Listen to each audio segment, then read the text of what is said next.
스트루가츠키 소설 하나 더 스킵을 했습니다. 신이 되기는 어렵다. 한 요 정도 두께고요. 그 다음에 이 현대문학 요 시리즈는 이제 그립감이라 그러죠. 지는 느낌이 나쁘지가 않아요. 요건 이제 러시아어로는 뜨르드는 비츠 보검. 그래서 신이 되기는 어렵다 혹은 신노릇은 어렵다라고 어디 그 논문에 번역이 돼 있었는데 이렇게 제목을 왜 이렇게 번역을 했지라고 생각을 했는데 소설을 읽어보면 그 번역도 아주 틀린 번역은 아니에요. 근데 이제 제목에 무슨 노릇은 어렵다 노릇 이제 이런 아무래도 어휘가 들어가면 조금 느낌이 조금 좋을 것 같지는 않습니다. 그래서 아마 신이 되기는 어렵다 이렇게 번역을 한 것 같고요.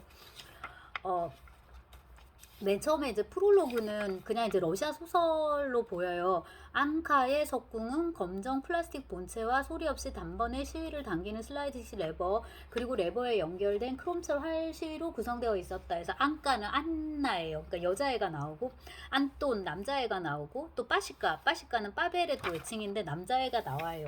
그래서 이 세 명의 친구들이 놀아요. 이렇게 쏘면서 놀고 그 다음에 이거 뭐야 물고기를 잡는 건지 뭐 사냥을 하는 건지 아무튼 이렇게 재밌게 잘 놀고 있단 말이에요.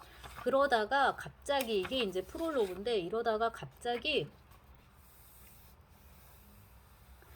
토시가 표지판 뒤에 뭐가 있었어? 폭파된 다리. 안톤이 대답했다. 기관총에 쇠사슬로 붙인 파시스트 해골. 그는 잠시 생각하더니 덧붙였다. 기관총은 완전히 땅에 박혀 있었어.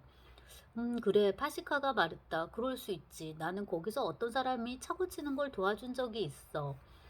이런 식의 이제 얘기를 한단 말이에요. 근데 제가 뭘 놓친 게 많을 수 있어요. 왜냐하면 되게 속독을 했기 때문에. 중요한 거는 이제 이게 프롤로그인데 여기는 이제 러시아 소녀들의 얘기였는데 본문 1장으로 가자마자 갑자기 루마타가 7번째이자 그 길의 마지막 무덤인 성 미카의 무덤을 지날 무렵 주인은 이미 컴컴해졌다. 이렇게 되면서 그 주인공들의 이름에 여러 인물들의 이름에 돈 뭐뭐뭐 도나 뭐뭐뭐 이렇게 나와요. 이건 이제 스페인식의 호칭인데 그 다음에 이제 얘네들이 무슨 공국을 가고 있단 말이에요. 이룩한 공국, 그 다음에 아르카나르 공국 이런 식으로 나오고 그 다음에 이제 나오는 여러 가지 지명이 딸꾹질 숲 뭐 이런 거예요. 그 다음에 뭐 이런 식의 굉장히 환유적인 이제 여러 이름들이 나온단 말이에요. 뭐 빠져 죽는 숲 뭐 이런 거라든지 아까 딸꾹질 숲뭐 죽은 연못이라든지 막 이런 식이에요.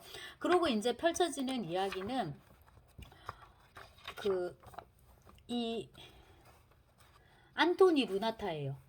루마타예요. 루나타도 아니고 루마타예요. 그러니까 안토니 살고 있는 저 시대가 현재라 치면 1부부터 그 프롤로그가 현재라 치면 이 1장부터 나오는 그 세계는 중세 즈음의 시대예요. 그러니까 얘는 터미네이터하고 똑같은데 이 미래에서 절로 간 거예요. 과거로 이제 간 거예요.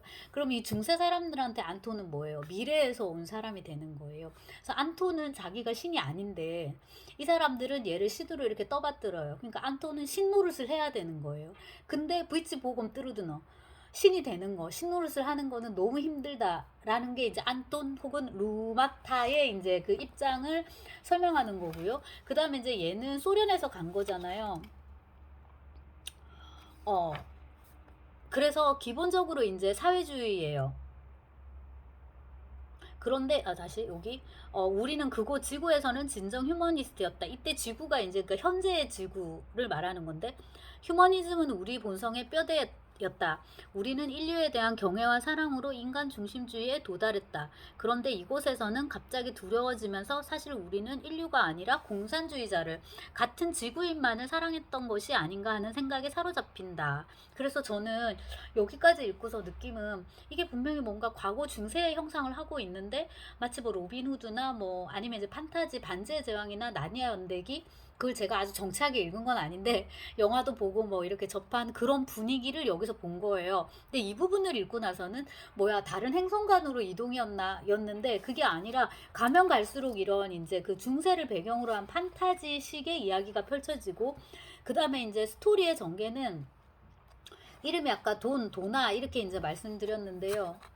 넘치는 감사의 거리, 거리 이름도 이렇고 아까 숲 이름은 딸꾹질 숲이라고 이제 말씀을 드렸죠. 가면서 이제 스토리가 전개되는 것도 그 중세 르네상스의 모험 소설 그런 느낌을 그냥 되게 많이 줍니다. 그리고 이제 이쯤 오면은 이게 러시아 작가가 쓴 건지, 그다음에 이제 등장인물이 러시아인인지 뭔지 이런 것도 아무런 의미가 없어져요. 러시아인도 아니고 이미 이제 판타지의 세계로 이제 들어간 거고요. 자, 신이 되기란 힘들군. 루마타가 생각했다. 그가 참을성 있게 말했다. 이게 발란자한테 하는 말인데, 당신은 나를 이해하지 못할 거요. 나는 내가 신이 아니라고 20번은 설명해 줬어. 그런데 당신은 믿지 않았지. 그러니 당신은 내가 어째서 당신에게 무기를 줄 수 없는지도 이해하지 못할 거예요. 그러니까 이게 미래에서 온 사람이니까 과거의 사람한테는 이제 이게 신이 되는 거죠. 그래서 이런 식의 이제 그 시간 이동, 타임머신 이제 그 SF도 되게 많은데 시차가 워낙에 크기 때문에 역덕이라 그러죠. 역사 덕후. 저도 이제 그 유튜버들의 그 역사물들을 되게 많이 보는데 우리가 예컨대 투탕카멘한테로 갔다. 혹은 또 우리가 예컨대 진시황 시대로 갔다. 혹은 뭐 우리가 어디로 갈까요? 저쪽에 아즈텍으로 갔다. 이러면은 그 사람들한테 우리는 정말 신일 것 같은 거예요. 이제 그런 식의 발상에서 나온 것 같아요. 그렇게 쭉 이제 이야기가 진행이 되다가 제가 이제 중간에 되게 많이 이렇게 속독을 해가지고 아주 세세하게 파악을 못했는데 10장에 이제 마지막 이거 끝날 무렵인데 키라 그가 소리쳤다. 키라는 여기 나왔던 이제 여잔데요. 석궁 화살 하나가 그녀의 목을 관통했고 또 다른 화살은 가슴에 박혀 있었다. 루마타는 그녀를 들어 침대에 누웠다. 이제 당연히 죽어가겠죠. 자, 그러고 그는 그녀를 바라보며 얼마간 서 있다가 검들을 챙겨서 천천히 계단을 내려갔다. 그리고 현관에 서서 문이 열리기를 기다렸다. 점점점 하고 문이 열려요. 그리고서 이제 나오는 거는 그 중세가 아니라 에필로그. 그러니까 이제 다시 얘들이 사는 원래 그 시공간으로 돌아왔어요. 소련으로. 그 다음은 어떻게 됐는데 안가가 물었다. 빠시카가 눈을 돌리고 손바닥으로 무릎을 몇 번 때리더니 몸을 굽혀 발치에 땅딸기를 주었다. 딸기를 주었다. 안가가 기다렸다. 그 다음에 어떻게 됐냐면은 여사 됐고 이제 얘는 쓰러져 있었어. 안토는. 그래서 안토는 이미 말이 없어요. 그 안토의 이야기를 일종의 후일담처럼 안가하고 빠시카가 이렇게 얘기를 쭉 해준단 말이에요. 그녀가 그에게 다가갔다. 이때 이제 그녀는 안토니 걸어오고 있었구나. 네, 이 마지막 장면에 갑자기 안가가 일어섰다. 빠시카도 뒤돌아보더니 몸을 일으켰다. 안가는 들판 너머에서 안토니 걸어오는 모습을 숨죽인 채 바라봤다. 하얀 그을리지 않은 얼굴에 훤칠하고 듬직한 그를. 그는 하나도 변하지 않았다. 그는 언제나 좀 음울했다. 그녀가 그에게 다가갔다. 그러니까 안가가 안톤한테 다가갔네요. 그가 부드럽게 말했다. 안까, 내 친구. 그는 그녀에게 커다란 양팔을 뻗었다. 그녀는 머뭇머뭇 다가가다가 돌연 펄쩍 뛰며 물러섰다. 그의 손가락에는 피가 묻어 있었다. 그러니까 그건 피가 아니었다. 핀 줄 알았는데 그냥 딸기즙이었다 하고 이제 끝이 나요. 그래서 이 부분에서 되게 뭔가 유쾌한 반전이랄까 이런 게 느껴지는데 다시 한번 시간이 되면은 이렇게 꼼꼼하게 읽어보고 싶은 이제 그런 소설이었고 제가 계속 말씀을 드렸듯이 이게 이제 그 중세 판타지의 느낌을 되게 강하게 줘요. 그래서 여기 톨킨하고 이제 루이스를 연상시킨다는 거고 우리가 이제 또 생각할 수 있는 게 해리포터죠. 그러니까 이게 스트루가츠키 형제가 이거를 쓸 때는 해리포터가 없었는데요. 우리는 이제 해리포터를 알기 때문에 그런 중세의 각종 코드를 가지고 와가지고 현대판 판타지를 이제 한번 만들어 보는 거죠. 근데 그건 동화인데 동화가 아니에요. 예, 그런 식으로 이런 영국 판타지의 전통에서 다시 동화인데 동화만으로는 읽을 수 없는 혹은 그렇게만은 볼 수 없는 영화로 찍어놔도 재밌는 부분들이 많고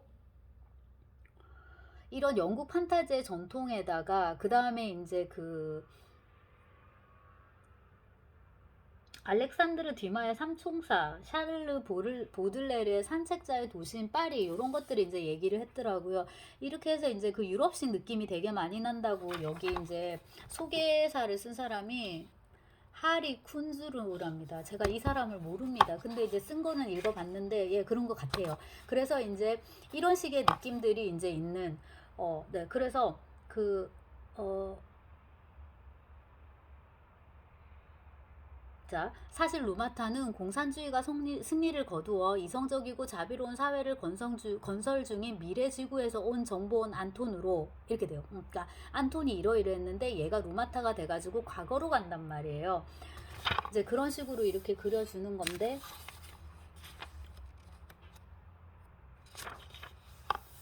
이 러시아식 그 SF인데 이게 영미권에서도 많은 독자를 찾기를 바란다라고 어떤 영국식 판타지와 유럽 냄새가 나면서 뒤마나 뭐 톨킨 이런 냄새도 나면서 또 이제 러시아적인 어떤 것도 있다, 이제 이런 식의 이제 상찬의 말이었는데, 제가 이거를 보면서 든 생각이, 이 소설을 확실히 그 일반론이 맞구나 싶은 게, 러시아의 판타지 혹은 SF는 이게 지금 나우치나 판타스티카 과학 소설, 과학 환상이어야 이거든요. SF인데 과학이 없어요. 과학이 없고 이제 판타지만 있구나라는 생각을 하게 되고, 확실히 그 영미권의 SF에 비해서는 그런 설정이 되게 다르다는 거지. 그러니까 제가 짧게 역시나 읽고서 이제 간단하게 얘기한 게, 그 필립 K 딕의 안드로이드는 전기향의 꿈을 꾸는가 이런 건데, 그런 거는 딱 펼치는 순간 미래 세계고 과학이 막 우리를 완전 이미 우리의 삶에 곳곳에 이렇게 깊숙이 들어와 있는 상황이잖아요. 근데 지금 스트로가츠키 소설 같은 경우에는 지난번에 읽었던 그 죽은 등산가의 호텔도 마찬가지고 이 소설도 그렇고 그런 게 막 느껴지진 않아요. 여기는 이제 판타지의 느낌, 중세 판타지의 느낌이 훨씬 더 강하고, 그 다음에 도대체 여기에 뭐가 SF라는 거지? 이게 이제 책을 딱 열치면 열면은 바로 펼쳐져야 되는데, 그게 아니라 열심히 찾아가지고 우리가 뭐가 있나 이렇게 캐봐야 되는 그런 식이고요. 그리고 저는 얼핏 읽었을 때는 그 일본 만화 중에 12국기라고 있는데, 그게 전체 그림은 막 중국 같단 말이에요. 막 위진남북조, 뭐 춘추 전국시대, 막 이런 식의 느낌을 준단 말이에요. 전체 느낌은. 근데 이제 그것도 판타지예요. 이게 세계가 두 개가 있고, 이제 저쪽 세계, 이쪽 세계가 왔다 갔다 하는데, 여기서는 뭐 예를 들자면은 뭐 문영요 중에 평범한 중학생이었는데 얘가 알고 보니까 경국의 왕이더라 이래요. 그러면 이제 얘를 지킬 기린이 얘를 잡으러 와요. 잡으러 오는 게 아니지, 모시러 와요. 그리고 이제 데리고 가는 거죠. 저는 여기 중학생인데요. 아닙니다. 당신은 저쪽에 여왕이십니다. 뭐 이런 식으로 해서 또 가는 거죠. 그리고 이제 저쪽에서는 아이를 낳는 방식도 또 다르고, 기린이 있고 또 이 기린을 지키는 또 뭔가가 있고 막 이런 식이에요. 근데 그 나라가 12국기입니다. 그러니까 12개의 나라가 있고요. 거기 각각의 이제 왕과 기린이 있는데 그 시스템도 되게 재밌어요. 할머니와 손녀 같은 경우도 있고, 젊은 총각하고 어린 소년 같은 경우도 있고, 그 다음에 이제 제가 좀 전에 말씀드린 경우는 왕이 소녀예요. 소녀고, 그거를 섬기는 사람이 한 20, 30대 정도의 되게 준수한 또 청년, 이런 식의 컨셉도 있고 되게 다양하게 이제 돼 있는데, 스토리가 굉장히 재미있고요. 진짜 만화가 그림이 연기를 한다는 느낌이 드는, 본지는 오래됐는데 굉장히 인상적인 애니메이션이었거든요. 근데 이제 이게 좀 그런 느낌을 되게 많이 줬어요. 이 신이 되게 어렵다 이게. 그 다음에 여기 번역이 되게 좋아서 역시나 깜짝 놀랐는데, 이보석입니다. 이 역자가 이름이 그런데 좀 과장하면 보석 같은 번역이라고 해도 될 것 같은, 그 정도로 번역이 되게 이제 자연스러워서 진짜 놀랐는데요. 여기 이제 번역자가 쓴 해설을 보니까 되게 이거 해설도 또 재미가 있었는데, 그러니까 이제 이 소설을 알렉산드르 뒤마의 삼총사, 그러니까 순수 모험 소설, 그 다음에 세르반테스의 뭐예요, 돈키호테, 그러니까는 이제 모험 소설이면서 동시에 뭐 피카레스크 소설이면서 유럽 소설의 원형이면서 등등등 그런 거에 이제 관점에서 쭉 분석을 하는데요. 나름대로 되게 이것도 이제 재미가 있었고, 그 다음에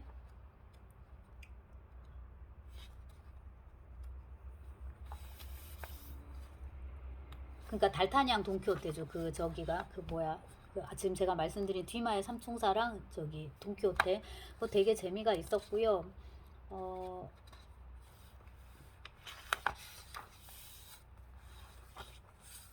맨 마지막 장면이 되게 마음에 든다고 이렇게 역자가 썼는데, 특히 마지막 장면을 제일 좋아한다라고.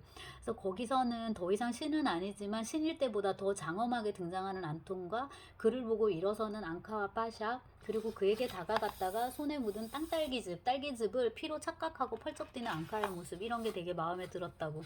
소설은 어딘가로 가서, 어딘가 미래 어딘가로 가서 끝맺어진다. 안톤 즉 루마타는 마지막 모습마저 정신을 잃고, 아니 마지막 모습마저 여기서 끊고 정신을 잃고, 아니 정신을 되찾고 더 이상 기사를 자처하지 않는 돈키호테를 떠올리게 한다. 그래서 요 대목도 좀 재미가 있었어요. 여러분도 한번 읽어볼만 하실 겁니다. 신이 되기는 어렵다. 그런 책이었고요.